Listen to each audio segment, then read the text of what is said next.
واليوم جايبتلكن وصفة سعودية بامتياز اسمها محموص قطيفي.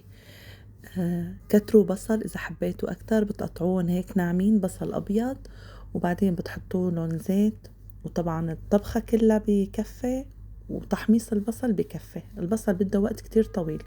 بالنسبة للبهارات حطيت فلفلة خضراء، وحطيت لومي، وأكيد قرفة، وحطيت ملح وفلفل وبابريكا وسبع بهارات. البصل بده وقت طويل جدا، لازم يوصل لهذا اللون الغامق لحتى تقدروا تحطوا الدجاج. طبعا الدجاج كنت انا جايبته ونظفته بالخل وبالطحينة وغسلته كتير منيح، وبعدين حطيته فوق البصل خليته يتقلب كتير منيح.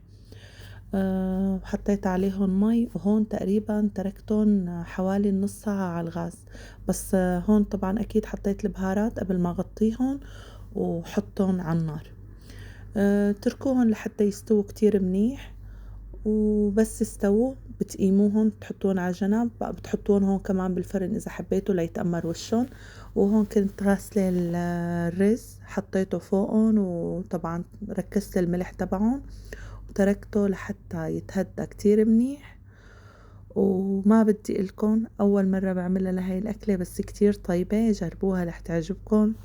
من الاكلات الطيبة، ولاول مرة بشوفها وحبيت جربها. وشوفوا هالمنظر لحاله عم يحكي، وفيكن تزينوها بالطريقة اللي بتحبوها، وبالعافية للجميع.